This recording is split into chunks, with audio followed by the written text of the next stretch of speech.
are we live? Oh, we are.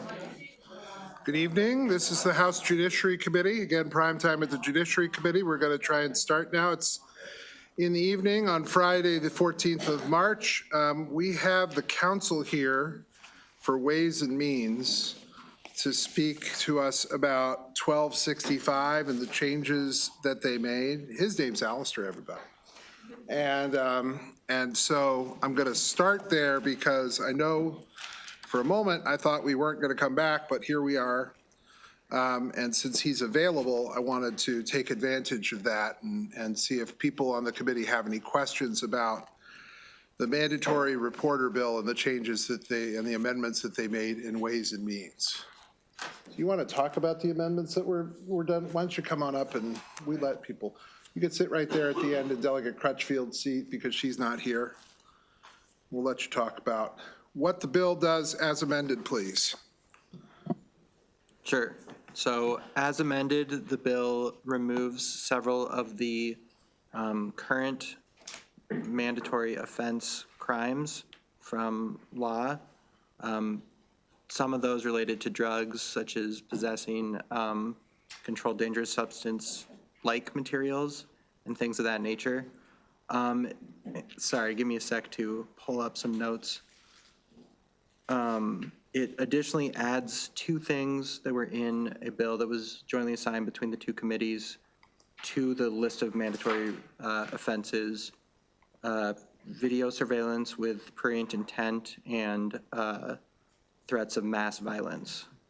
In addition to that, it codifies what is currently in regulation about how mandatory offense information is shared between counties. It makes it, in statute currently, it's optional if a student has had a reportable offense and reported that to their school system. It's optional for the school system to share that with another school system if the student transfers there. The bill as amended would require that information be transferred with the student to the other school system. Additionally, the bill requires that students within the Department of Juvenile Services, how would you say, under their control are, when they leave their control, if they have either their cases have resulted in a guilty verdict or an adjudication of delinquency, that at that point the reportable offense and they're transferring to a new school system, that information has to be shared with the new school system. Or if the pendency of the case has not yet been resolved and they were arrested for a reportable offense, that information has to be shared with the school system they transferred to. Additionally, the bill requires that the State Department of Education establish information sharing protocol with several other state entities to share information about reportable offenses. And finally, it makes changes to a crime on behavior prohibited on school grounds to remove students from the application of that crime. I think that covers everything, Mr. Chair. Questions now for council from Ways and Means. We'll start with Delegate Arakan, please. Reminding everyone, he is not an elected official. He is Oh man, council. I said I wasn't going to be live with my hair looking dumb. And be gentle. Delegate Arakan. Okay. That was so bad. I even told Holly I wasn't going to go any questions, but now here we are. And so I look like a goofball. Anyways, that was awkward. So, sorry, there's a huge list of stuff we're removing from reportable offenses. And I hate to do this, but could you, I'm writing them all down, but could you actually go through and tell us what they are? So 38A-03D4, what is that? 38A03D4. So Yeah. that is a miscitation.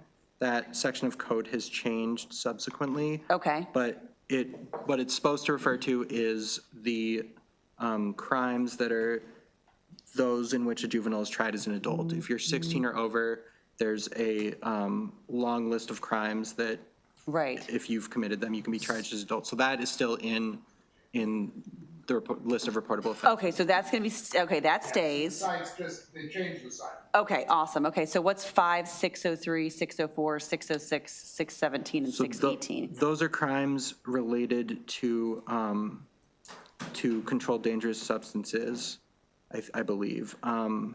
Like use and possession? Yes, so the or 5602 is distributing, possessing with intent, or dispensing a controlled dangerous substance. Okay, so 602 is distribution, that's in there. What about 603 and 604 and 606? Sorry, 603 is equipment to produce a controlled dangerous substance. 605 is, oh no, sorry, 604 is having a counterfeit substance or producing a counterfeit substance.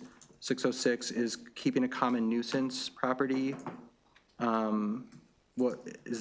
Was there another one you asked about? 617 and 618? 617 and 618 are possession of a non-controlled substance, meaning like a false, like if you bought a bag of oregano and it was, you Oh, thought I it know was someone who did marijuana. that. Got it. And 618 is distributing a false, I'm sorry, reverse that. 617 is distributing a false thing. So if I sold you a bag of oregano claiming it was marijuana, and 618 is your possessing that bag of oregano Okay. as marijuana. And then criminal 6301, 9302, 9305? I'm sorry, say that one more time? Criminal law article, I'm looking for 9302, 9303, and 9305. These are, yes, inducing false testimony or avoidance of a subpoena. Oh, Either, those, all of them are related to false testimony? yes. Okay, and then 7501. 7105, Sorry, yes, I motor apparently have vehicle dyslexia. theft. What is it? Motor vehicle theft, Okay, and then 6202, that is first degree burglary. 62, first degree burglary? Okay, Oh, two? this could have been such a good bill. Thank you. You're welcome. Thank you, Mr. Chair. Can you speak to the main reporting mechanism between other schools, the Department of Juvenile Services, to other schools, to superintendents? How has that changed?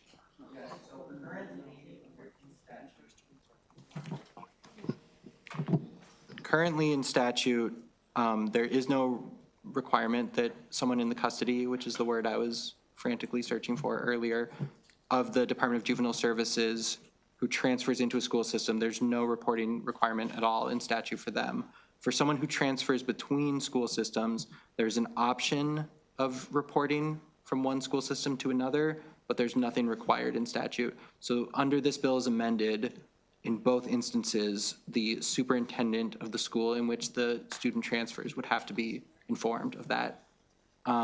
Additionally, under current law, when a reportable offense case is finished, when it's either dismissed by the state's attorney or there's been an adjudication of delinquency or a criminal finding, the state's attorney has to report that to either the principal or the superintendent of the school system.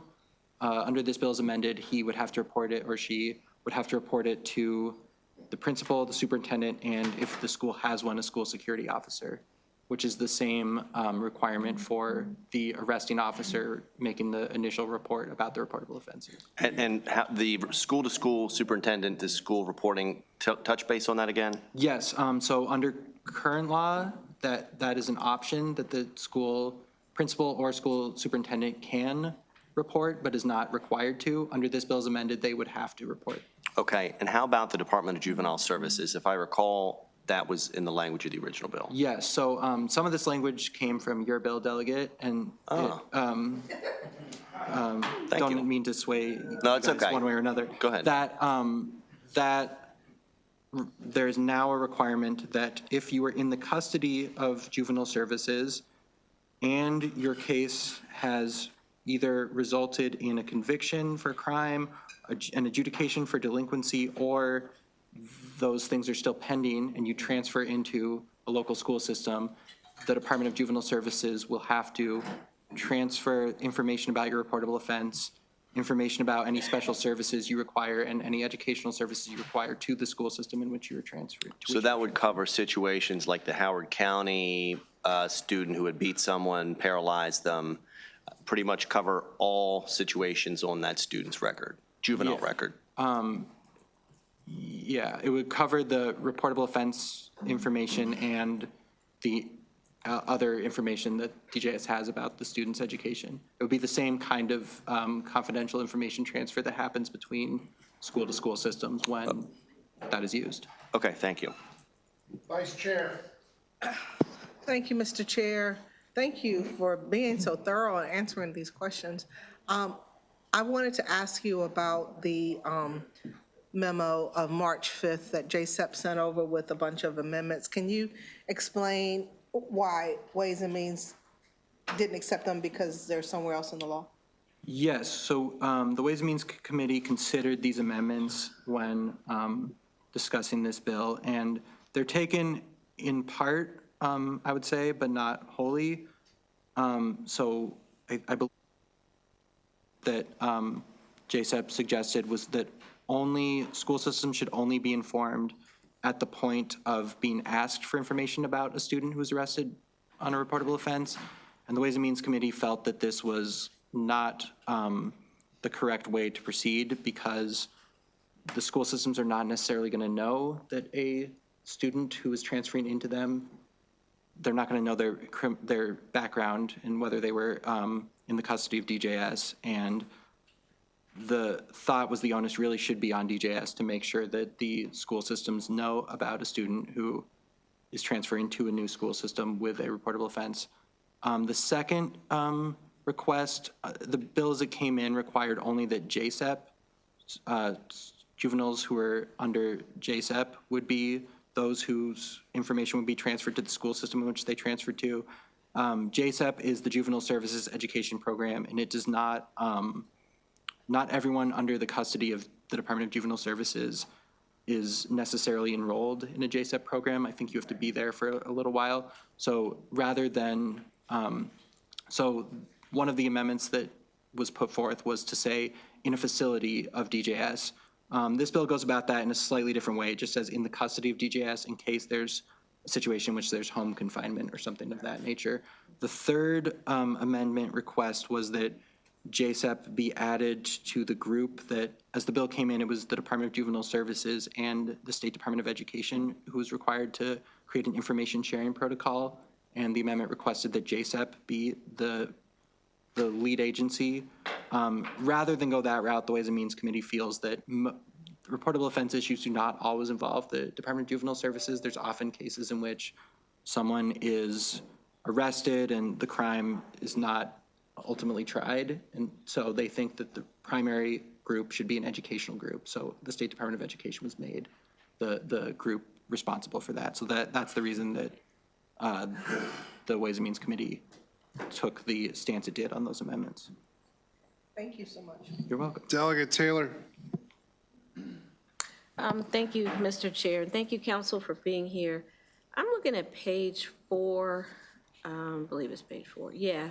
And maybe some other places here, there's reference to DJS notifying through a confidential file.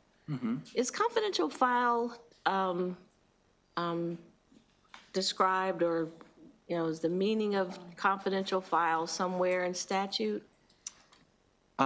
So there is, I think, already a requirement that when, under the current statute, if you transfer, if you're transferring between one school system and another, if the principal or superintendent elects to share your information, they have to do it through a confidential file. It's not a defined term, and so that language was copied here. Is it electronic? Is it a portal that requires an access to this portal? Is it paper? I guess that's what I'm getting to. And then it refers to, I guess later on, where did I see it? In current statute, it says that the information has to be destroyed. Yes, that's right. So that leads me to believe that this has to be paper.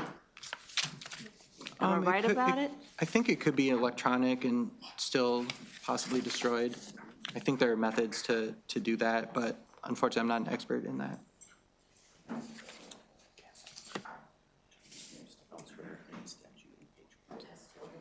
Delegate. Thank you, Chair. I know that there's a lot to digest here. Would it be possible to hold this for? I want to take any more questions now that we have Ways and Means here. So we'll take the questions now, and then we'll stop. We're going to come in tomorrow. God. Okay, it'll be fine. We're going to come in tomorrow morning. We'll come in at about 9:15. But I'm just saying, we need, with Alistair here now, if you've got questions, let's do that now.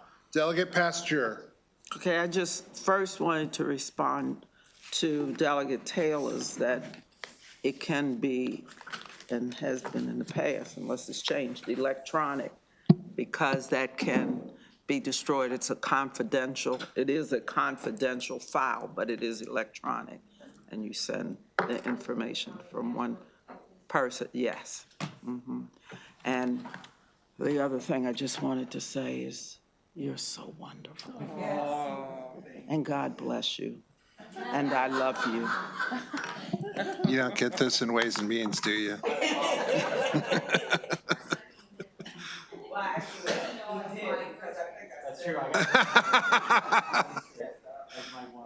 Delegate Arakan? Two questions. Okay, so I'm looking at what we do have in here, and I see we added criminal law 3902, which is the surveillance with pure intent, and 1001, which is like a threat of violence. But is there in there the, like, crimes against children? Is all that stuff in there? Could you repeat that question, please? Like the crimes against children, rape of a minor, is that in here too? Yes, I think that's covered under both, yes. Okay, yes, okay, thank you. Okay, so that's where that moved to. Okay, my other question Pretty much all of the top range crimes are going to be covered in that statute. Okay, that's good. And then, do you know what the vote breakdown was in your committee? It was unanimous in our committee Okay, in favor of the bill as amended. all right, thank you very much. Delegate Valentine? Thank you, Mr. Chair, and thank you for being here, sir. The good delegate asked quite a few questions about what was struck. I did have one more, 3-203. Can you tell me what that would be? Yes, that is second-degree assault. Okay, thank you. Any other questions for council? Then we can let him go. All right. Thank you very much, Alistair. It's appreciate you coming over and talking to us about that bill. We're going to go, we need to do a withdrawn really quickly. Thank you. It's a motion for a unfavorable withdrawn on the chairman's bill. You're awful fast about that. It feels very Awful fast about that. It's I know, we should all feel terrible about it. It's the Register of Wills salary bill. They're going to come back again next year probably, but that's fine. Yes, so all those in favor of the unfavorable withdrawn, raise your hands. Anybody feel otherwise? No? Okay, fine. All right, so that bill's withdrawn. No one in that. No, in an ad. We're not. McConaughey. All right, so we're going to be back again tomorrow. It's been a long day. House Bill 130, we had a discussion about, Delegate Grammer had an amendment that would have extended the statute of limitations and extended, significantly changed and expanded the kinds of restitution you could receive personally. And I will just say personally, I don't believe that, I think it is far too expansive. And that can be a problem, I think, constitutionally with criminal acts. We also don't have a lot of misdemeanors that have longer statute of limitations, though they do exist. There are some that exist. So Delegate Grammer, what's your pleasure? Are you pressing your amendment, or what would you like to do? Question. You can, sure. We amend the amendment to just be the statute of limitations increase, to offer the Senate something as a, Do you care? Just to limit the amendment just to the statute of limitation, that's fine? All right, is that your amendment then, to That will make it be a the 5-year? Okay. move the- There are not a lot of those bills out there. The Senate has not passed this bill the last couple of years, much to Delegate Simpson's sheer blinding rage. And so we will look like this. And so, we just, I think that's fine. Let's go ahead with this, and then we can go from that. But I have to see if there's any further discussion. Wait, hold on. Here comes the vice chair. So I just want to make sure I understand. I heard what you said about the Senate, but this is cross-filed, and it is where now in the Senate? It's sitting in JPR. Okay. They haven't moved it last. And this isn't anything that the Senate is asking for, right? I just No. want to make sure. Okay. moment. Okay, thank you. We have an amendment, and she's, okay. We have Delegate Grammer's amended amendment. And there's a motion and second to move the amendments. Any comments or questions about this amended amendment? Delegate Moon. I don't know, maybe I might endorse this amendment just because they've not moved on our bill in the past, so maybe doing some gesture towards enforcement on the other side would help. I don't know, someone talked me out of it, but that's sort of my thinking at the moment. Just to comment, this is feedback the advocates are getting from JPR. So I'm not wed to it, but if it makes this issue go away, we've been doing this for at least 4 or 5 years.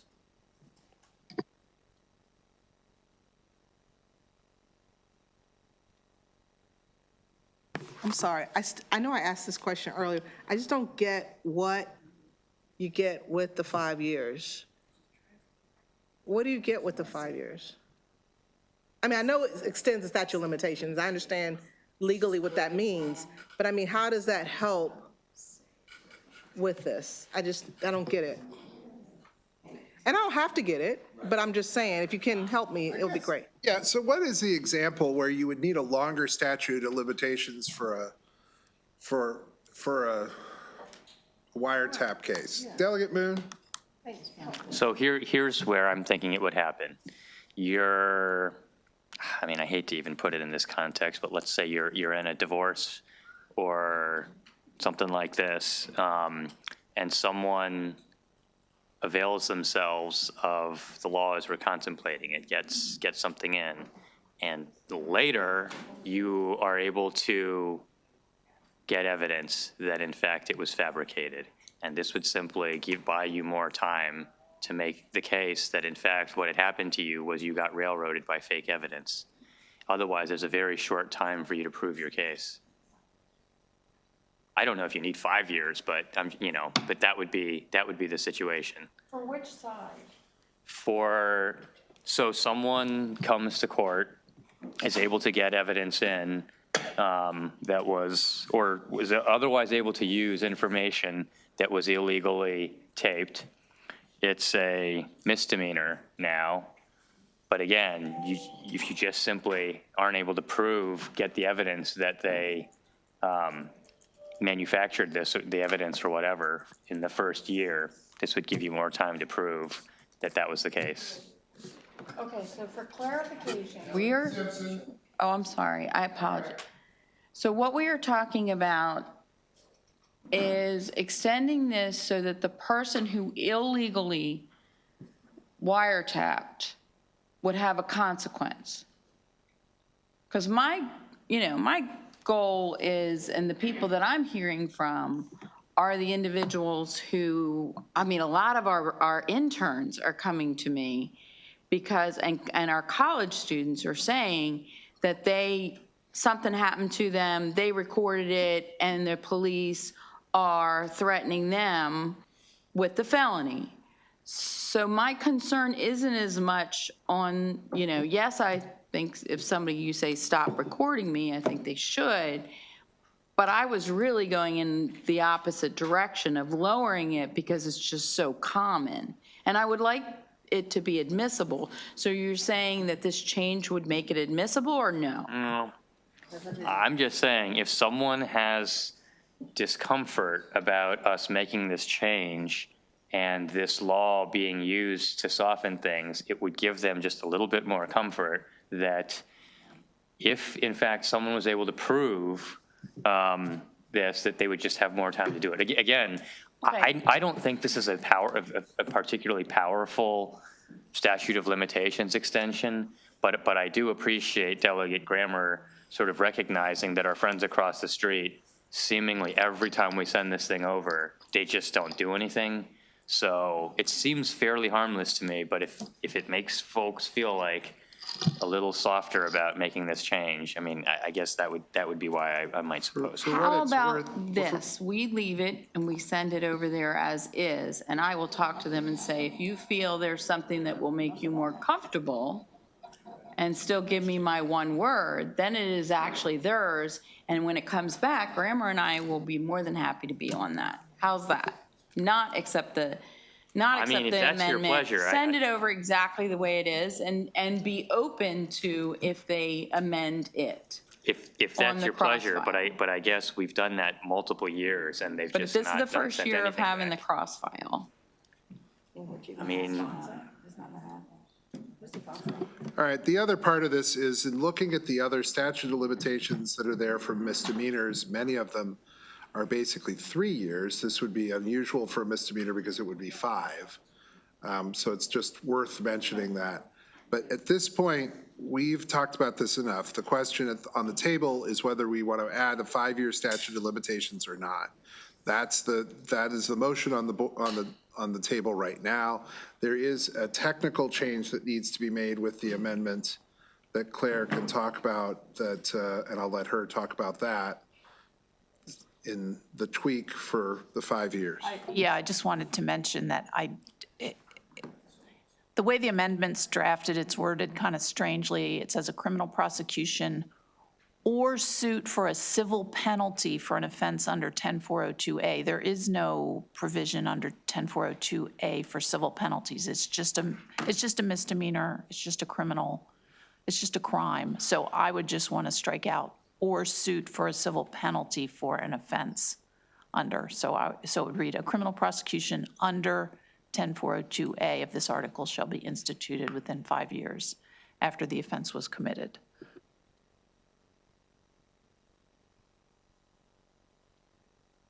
All right, so this is where we are. We're on the amendment. All in favor of the amendment that was just read, raise your hands. I see 1, 2, 3, 4, 5. This is the grammar amendment for 5-year statute of limitations. 6, 7, 8, 9, 10, 11. I see 11. All those opposed? 1, 2, 3, 4, 5, 6, 7. The amendment is adopted.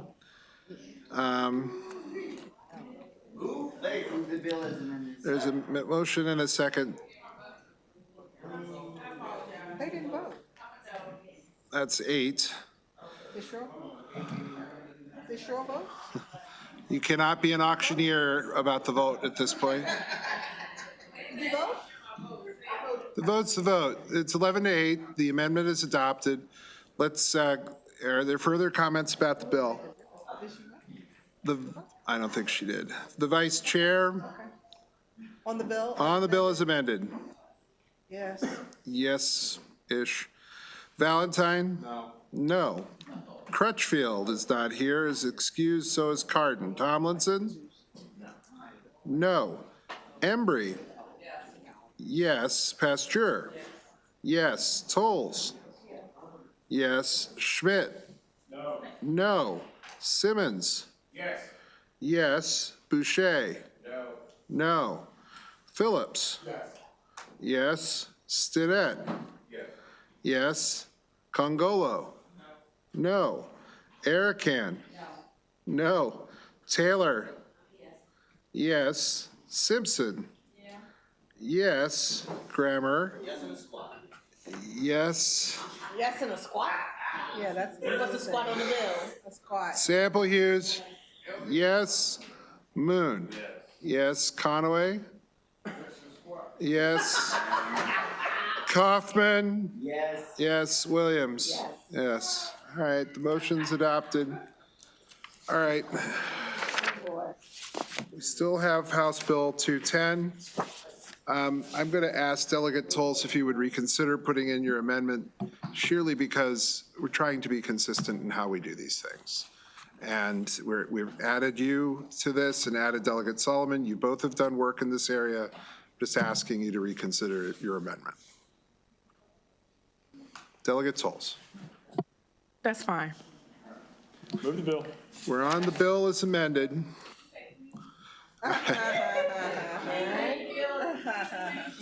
All right, so just to be clear, so we're on, I think we did the bill, we did the amendment that made the changes to the bill, if I'm not mistaken. And then we had right. So we're on the bill where the policy was amended by Delegate Moon's committee. So we're favorable with the amendment. I heard a motion for a favorable in a second. Any further discussion? Delegate Tolles, do you have further? No, it's your light again. So I'm sorry? So we'll do that as we, yes, we'll just do it now. And if you think you're not on, just make sure you say your name and we'll be fine. All right, the Vice Chair. Yes. Yes. Valentine? Yes. Yes. Tomlinson? Yes. Embry? Yes. Pasteur? Yes. Tolles? Very briefly. State, even if folks add with the name, stay in order, Conaway, Tolles, They will be Solomon. Okay. after the top Okay, three. thank you. Yes. Schmidt? Yes, and an add. Simmons? Yes, and an add. Boucher? Yes. Phillips? Yes, and an add. Stinnett? Yes, and an add. Congolo? Yes. Arakan? Yes, and an add. Taylor? Yes, and an add. Simpson? Yes. Grammer? Yes, and an add. Sample Hughes? Yes, and an add. Moon? Yes. Conaway? Yes. Kaufman? Yes, I believe I'm already a co-sponsor, but if not, I'd like that. Yeah, you are extra special now. Williams? Yes, in a squat. Yes, oh dear. Pasteur ads? I've got it. Claire, I've got them on here. Okay. Okay, I think that's what we're going to be able to do tonight. We're coming back tomorrow at 9:15. Please be on time.